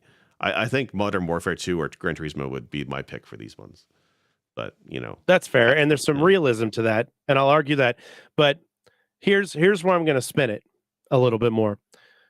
When are you and I ever going to go in a mythological world with swords and go fight things? Probably Well, never, right? So if I'm immersed enough into the game with everything going on without the music around me, and I'm still locked in, you've still caught me without having to have a soundtrack, I'm in. And it's the same thing. yeah. It's the same thing with Gran Turismo and Call of Duty, where the gunshots are realistic and the cars driving by sound realistic to you. In my head, this is what this would sound like, and they're Right. putting it out there for me to actually hear it. So I'm like, I'm relating because this is exactly what I think this would be like too. So that's my argument for that. Though it's not realistic, if I were out there, that's what it would sound like to me. Like if I was playing Elden Ring and I could hear the arrow whizzing by my head if somebody's shooting an arrow at me, I think I'd feel a bit better about it. And I don't recall that in Elden Ring. Like there's definitely some of the I do, monsters and sound but we effects was played it pretty a lot interesting. more. I played it a lot more than you did. So. Yeah, fair enough. And maybe I think you had I've had headphones on some most of darts that and knives playthrough. whiz past me in my headset. So I mean, Really? Okay. I've experienced that before. Yeah, Maybe I should play yeah. this That's game why I again. liked it because I felt Everything around you. just Yeah. saying, just finish it up. Yeah, yeah. All right. That Okay. 7.1 really sells it, man. Yeah. All right. Best score in music. Here we go. Best score in music: A Plague Tale, God of War Ragnarok, Metal Hellsinger, Xenochronicles 3, and Elden Ring. Look, I like Elden Ring. I played it for 90 hours. I think I know my thing or two about Elden Ring. And the soundtrack is not bad, but like I'm going to say Metal Hellsinger. Metal Hellsinger, whose entire gameplay revolves around an interactive soundtrack Music, yes, and the yes, yes. combos and the kills. That is so cool. And I think that is taking music to another level. Ragnarok, I think, from what I've heard of it, sounds epic and sweeping, but then so does Elden Ring. But I think the interactive music of Hellsinger is why I think Hellsinger is better than Elden Ring. Musically. I think if we're going to musically, I'll give you that. Elden Ring's soundtrack, I do listen to it at work from time to time. It gets me jacked. It's the same thing as Dark Souls 3's soundtrack. Absolutely gets me jacked. I love listening to that stuff, but I'm a weird dude. I like hearing that epic swelling. Hellsinger is awesome soundtrack because I am a metalhead and I like heavier music and all that stuff. So that sold for me. But where the music is cool, and I know this has nothing to do with the category, because the music is so important to the game, I lost interest in it because I was like, you had to do everything in rhythm and in timing. And I'm like, no, I want to just kill things. And that's a me thing. That has nothing to do. There's nothing wrong with the game. It's a really neat design. I'd put that into like best indie because it's quirky and unique and different. While Elden Ring has this composer that has done all these. I like all the Dark Souls music. I like Sekiro's music. I like Bloodborne's music. I like that quiet swelling of anxiety and all that stuff that it brings you when you're playing it. And all the boss music, it's like I can almost like recognize exactly who I'm fighting listening to the soundtrack now. Not in Elden Ring, but in Dark Souls. And I like that correlation. I've always liked that in different. I like people's theme music. That's why I like a lot of Final Fantasy stuff, because all the players had theme music. So I'm it's with very you on similar to that. Like I like the character theme music for song. Like I like it when I can recognize a sound or a soundtrack, like a music track, and I don't feel like I have that with Elden Ring. Whereas I look at something like Final Fantasy 14. Final Fantasy 14 had some epic themes for some of those raids and those battles. The summoning battles are amazing, and I recognize those I'm actually a little themes a shocked mile to not away. see that on here myself. Yeah, I'm I'm wondering surprised to not see that on here myself. Yeah, like there's like Maybe it's a timing thing. Maybe it's that, the distance like we were talking about. Like it's been out for so long. But why is it winning awards for being had the best longevity and community support like that? and shit? Yeah. Because Yeah. it just had expansion this year too, I don't know. right? It had Endwalker was this year, I think. So that's weird. So like I Elden think Ring it was music earlier is this fine. year. Yeah, Elden Ring's music is fine. I just don't find it as memorable. For me personally, I don't think I could pick out a Elden Ring song from a Dark Souls 3 or from a Xenochronicles. To me, it would sound epic and sweeping, but I wouldn't be able to tell the difference of what game it belongs to. And I think that's why I don't like it as much. Again, not bad music. That's fair. It just I'm with you on Metal Hellsinger being more of an indie type of game. But I think it's because the gameplay wasn't maybe that great. I mean, I didn't play it. I saw you talked about it a little bit. So I don't know. Yeah, you suggested me try it out, and I did, and I was like, "Yo, this is cool with the metal music and stuff. That's Yeah, neat." But as I'm trying to play it like Doom, trying to be very increased and insane, it's like play to the beat. So I started playing to the beat, and I'm like, this thing's killing me because I'm like, yeah, okay, okay, I just want to kill it now. Okay, this was cool for the first like 10 minutes. So I don't know. As soundtracks go, Metal Hellsinger's cool, but I like my games to have the epic composer, and so that's why yeah. Elden Ring gets it for me. From chat, November says he actually didn't like Ragnarok's OST. That's interesting. So, maybe not everybody liked that one. Hmm. Oscar says Endwalker from Final Fantasy 14 was actually last year, November. So maybe that's Oh, it's a why. year ago. Maybe there's Okay. no expansion this year. So that's interesting. Hmm. Yeah. It's a weird list on this list. I've heard some stuff from Xenoblade Chronicles 3. It's pretty great. But again, I can't tell you what track belongs to which game. None from this list, really. Right. So, I think if I didn't religiously listen to Final Fantasy IV soundtrack and 6 soundtrack, yeah. and those like and 7, like I wouldn't be able to tell what they were until I found them. So I mean, it makes sense, but again, I love the Dark Souls. I love the swelling. I love the Yeah. anxiety it brings. I love all that stuff. It's just very dark and haunting, and it's very, very FromSoft.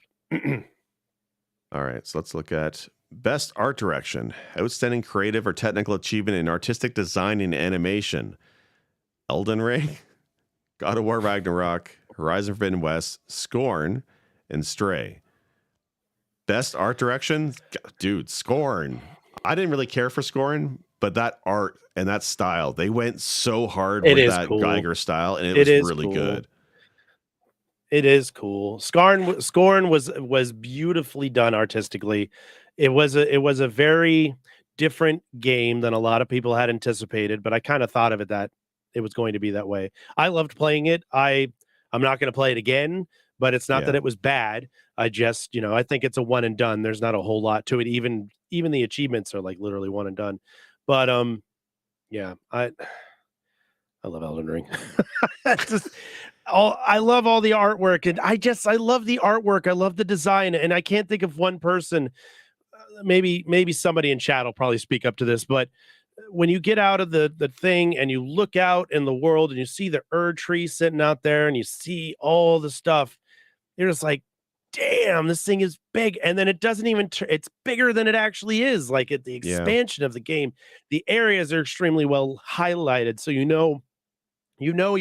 in Kaled, or you're over in Linwood or any of those places. You know where those places are because the art design allows you to navigate and know where you're at. Like there was never a time that I was like, I don't know where the hell I am. Like there were a couple like dungeons that were difficult to find and stuff like that, but the overall artwork of the world, the overall artwork of all the bosses and all the things that we fought. Now, I will say this. So, one negative thing I will say about it, there was a lot of cut and paste with a lot of the dungeons that were out there. That's fine. yeah, I get it. A lot of them were special, whatever.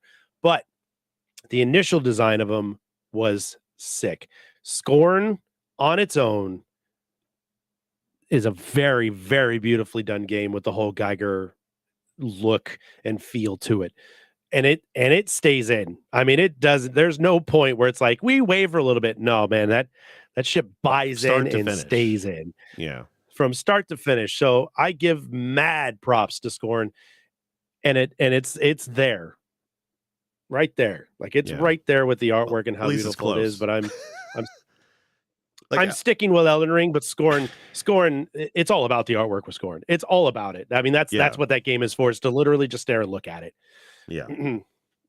Like Elden Ring. So the one thing about Elden Ring I do agree with is the landscapes. Like that first moment you come up the elevator and you see the tree and that opening thing. It's a Breath of the Wild moment from Zelda. That, oh crap, that's a pretty landscape. And then when it dawns on you that you can go anywhere you want, there's no load screens. That's wild. Like not even Skyrim had a moment that was that awe-inspiring. And definitely the locations are all very varied. I do dig a lot of the monster designs. I do like the first time in Limgrave, you're traveling across the road and you see two of the giants or the trolls, whatever, pulling a caravan behind them. That whole scene with the, Yeah. the undead walking beside the caravan, that was just a wild scene, and it's really cool.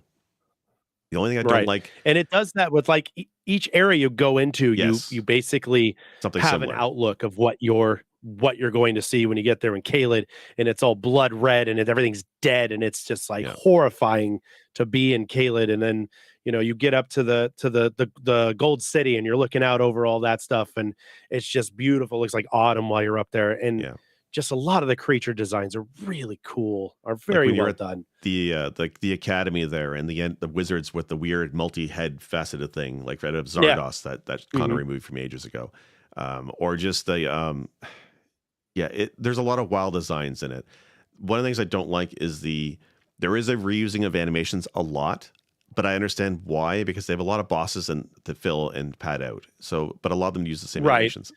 Not the end of the world. And No. like this style of game, the From Software style of game, is very animation heavy, and that's a very much a Hmm. love or hate thing, right? Where that being committed Right. to an animation when you swing your weapons, sometimes it kind of takes me out of the moment of combat if you're using a very slow weapon. Thankfully, there's many ways to play Elden Ring, whether it's spells or fast Right. weapons, daggers, or ranged weapons, and it's not much of a problem. But yeah, maybe my reason why I would say it doesn't deserve this is the NPC design.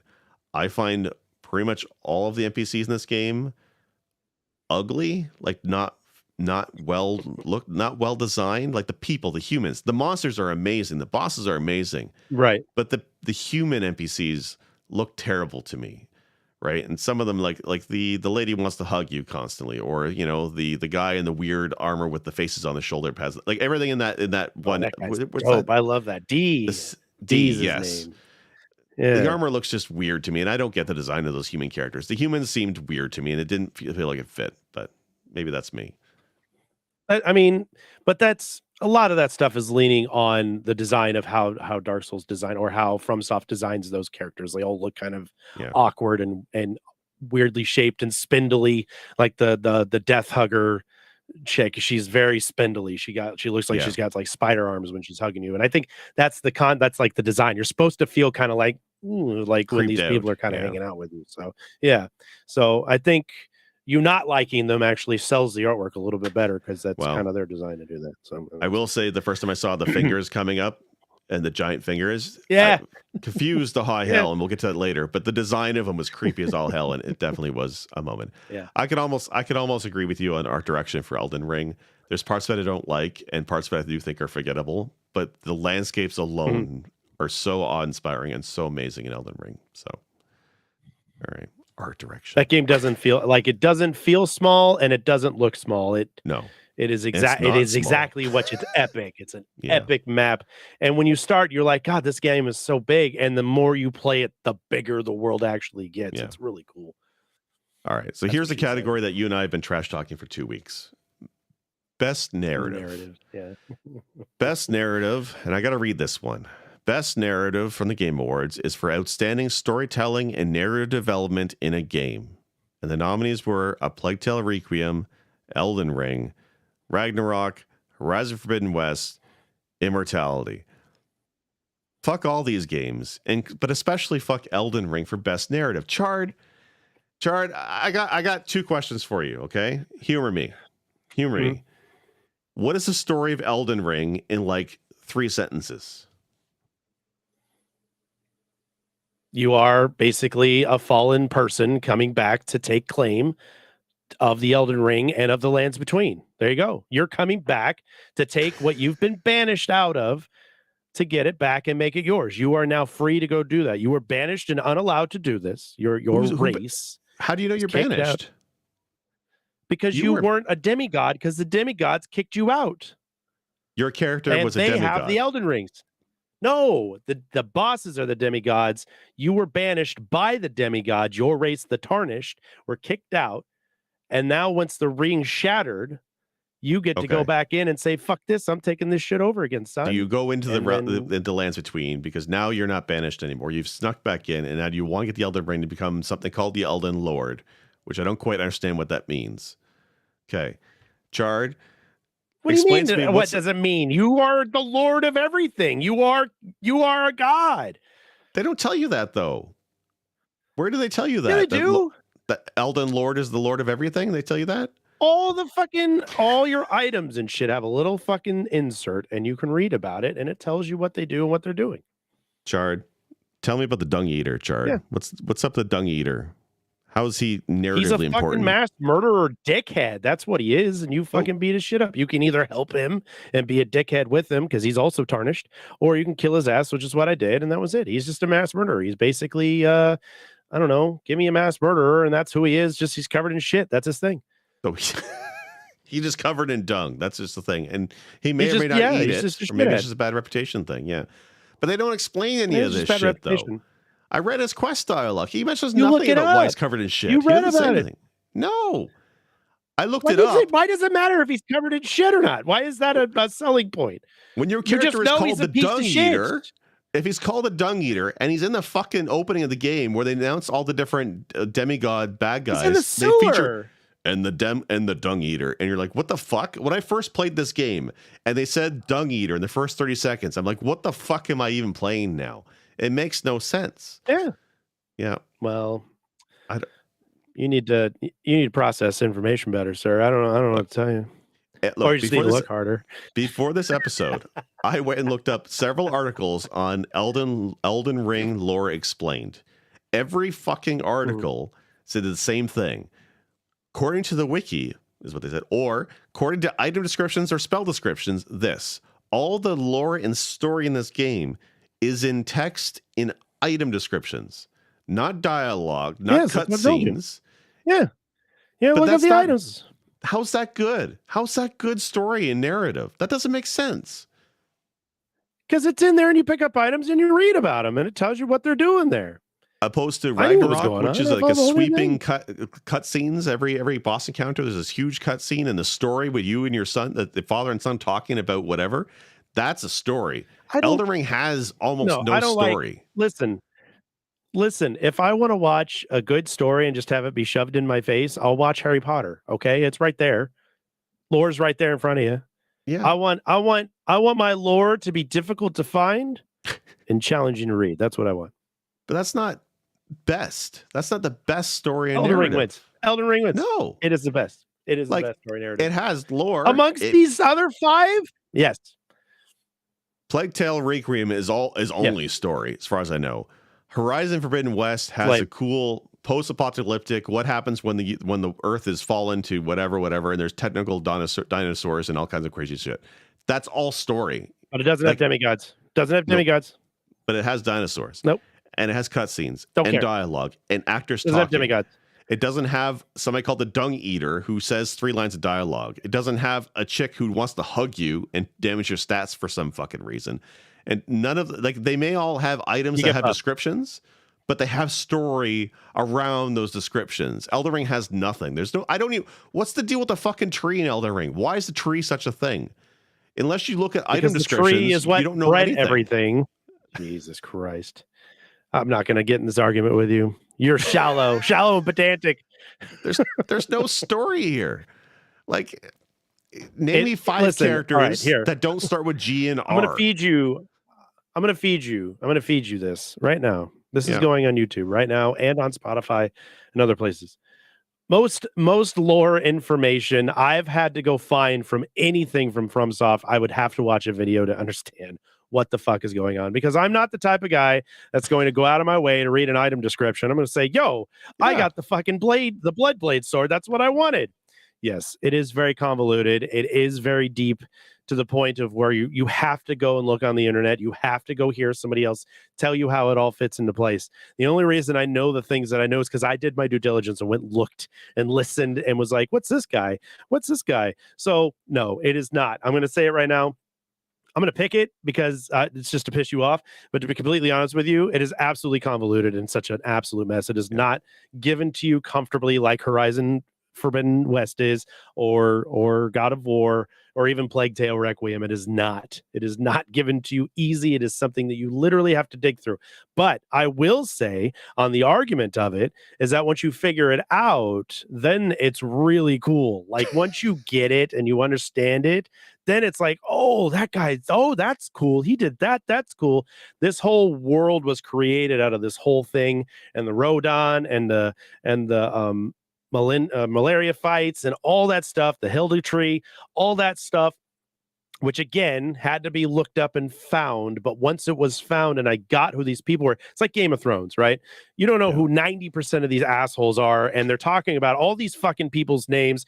I don't know who all these people are. I know Jon Snow. You know why? Because it's literally 2 goddamn syllables and it's easy to fucking remember. Everything else, it just takes you a while to, like, if you're really interested in a game, which I really am interested in all FromSoft shit, that I will go out and find out what the story is if I'm that intrigued by it. And I was. So that's why I figured out all that stuff. I mean, there is an opening cutscene to each and every FromSoft game that has like the fire and the bonfire Yeah. and then the fight between Malaria and Rodan and the ring splitting and all this other shit. But then when you get into it, you don't know what the fuck you're doing. I get it. It is very poorly narrated. Yeah. Honestly, I've just been kind of supporting it because it gets you all fired up and I like to fire you up. But Yeah. as a narrative, as a story within itself, and it's actually understood, I think it blows all these other stories out of the water. But it is not well told. It is not well received by players, and I get that, and that does suck. That's one of the downfalls of FromSoft is that it's not. I don't want to read about it in my items. I want you to tell me what the hell's going on. Like, tell me what these people are doing. Why is this guy walking around on a horse 4 times his size? And he's gonna kill it. Oh, he uses his magic to keep it alive. But it's his horse he's rode in on war forever. That's cool. Okay, now I know why his horse looks sickly and stupid. It's because it's his horse he's had forever. I didn't know that, read about it. Now I think it's a cool spin on the story. But I get that. Like when you compare Elden Ring to Dark Souls, the story and narrative is better for sure. It shows that they went and they hired George R. R. Martin to basically do the world building and the history of the game. He didn't write dialogue or anything like that kind of crap, but they asked him to flesh out, here's our world we want to build, give us a history to it. And he did that. And that is definitely reflected in Elden Ring, and you can feel it, especially the names of the characters like Godric the Grafted and Margot, whatever his name is. But like much like Game of Thrones, it feels like Elden Throne's story is not finished. And that's my problem with it.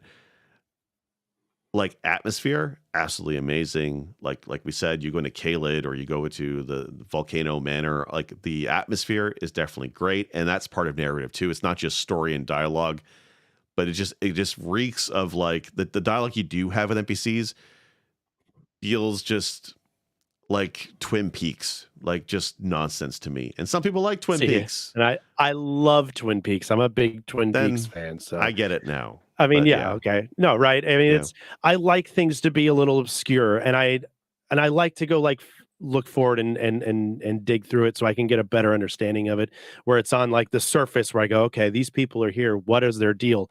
Like the whole fight between Rodan and Melinda and the blood rot being introduced and him going crazy and all that stuff. That's cool shit, but they don't tell you about it right out the gate. You have to go figure it out. And you're doing so much in that game already that you might as well, and I'm agreeing with you, Jake. You're doing so much in that game already that they should just give you the damn story and just tell you what these people are here for and why you're going after all of them, other than they're demigods and they have part of the ring. That's literally the only reason you're fighting these guys is because they have something you want. Now, a lot of the NPCs will tell you about that shit, and I get that, but I want to know why we're going after them other than they just have something I want. You know what I mean? Like, what was their representation? What was their role? What was this, that, and the other? And it's very poor at giving you that. Like, there's the whole sequence with the lady who run at the academy. I can't remember what the wizard's name is, but the half things that rain down the ceiling that are puppets or something. That the whole sorceress battle. There's an affair with her husband, and that was a big story point. Or Rainey the witch and her body and why she looks like a puppet. Like all that stuff is really interesting. But yeah, I had to look up on a wiki to get that story. I admit when I saw the Turtle Pope, I had to go look him up to try and figure out why is he a turtle? Why is he the faith Turtle magic Pope. guy? But there's like he's neat.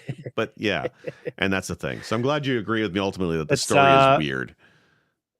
Renala, Queen of the Full Moon. Renala, yes, so her background story, which is explained a little bit more better, was interesting.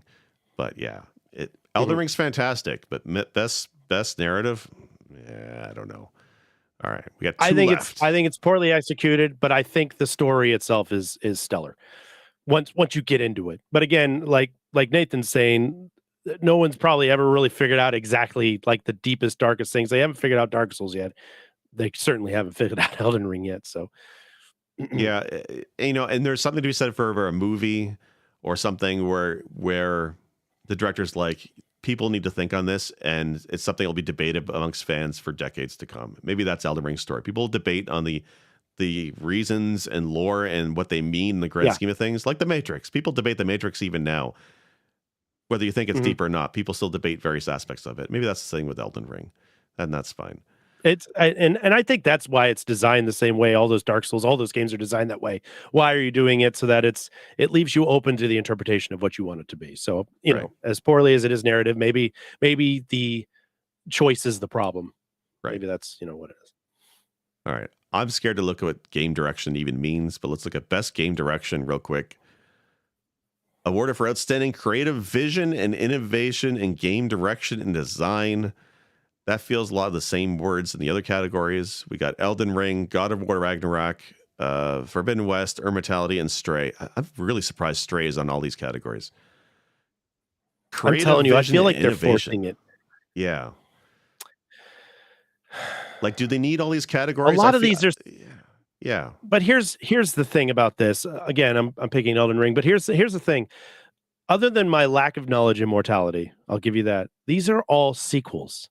So these have been done before. So when you're talking about innovation, Elden Ring is an open world game that is uncommon for FromSoft games. It is an open world game that allows you to do things differently than what you could do in most Dark Souls games. Now, Elden Ring is not a sequel, but it also can be considered Dark Souls 4 with the way that it is designed, because it plays the exact same goddamn way.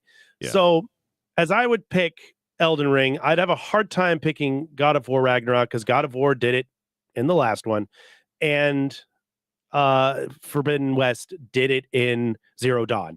Those have both been done. There's not a lot of difference to them that I am aware of that made you go, oh, that's new. Maybe there's a new feature that you do in the game. The kid's older in Ragnarok, right? There's some cool stuff that happens with that. Aloy's dope character. She's cool as hell.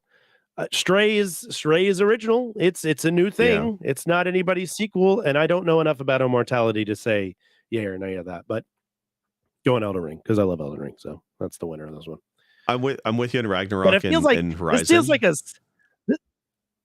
like a subcategory of like Game of the Year. Like, if you don't have to pick this for Game of the Year, so just pick one of these other ones. It'll make you feel better. You know, like you don't have to pick them all. Well, like if this is a movie, you'd have, best director and best picture and that kind of thing. But they're not doing best director for a video game because there's multiple directors of these games. They're just doing best direction overall, and that feels, like you said, forced. I'm with you on Ragnarok and Horizon. Right. I think it's just more of the same. Not that that's bad, but it's more of the same. No. Stray is definitely unique. I don't know how innovative being a cat is. I guess it's unique. Elden Ring, though, I will say, yes, it's very much a Souls game, despite they've changed names of everything. But I will say it's the first Souls game that I've beaten because of the open world design and the changes to that design and algorithm of how they made this game. It's a lot easier to get into, even though it's a very difficult game. It's a lot easier to get into than the past Souls games. The way they do the summoning, the magic, the multiple weapon like it's a lot more open in how you can play your character than I feel like Souls was. I feel like if I were to play Souls today, if I'm not doing Sword and Shield, I'm going to die in a fire 10 times over, or I'll get stuck and I can't level up anymore because of the way they have that set up with the enemies that stop respawning and shit. Elden Ring does not have that problem at all. It's a completely different way of leveling. If you get stuck in an area, you go somewhere else. The open world is a game changer for Elden Ring. So I actually think Elden Ring, yes, would probably win out of all of these, but I also struggle to think why half of these are even here. But yeah. Fair. I also agree with you on that, because I feel like this is almost a layup just because the other options are there. They're just the sequels of games that have already happened. So why is that a cool direction? Why is that an innovation? I don't know. I dig it. I dig it. Let's take a look at Game of the Year then, because now I'm curious, is Game of the Year going to be the same nominees? Let's see. Game of the Year, which is delivers the absolute best experience across all creative and technical fields. That's a weird description.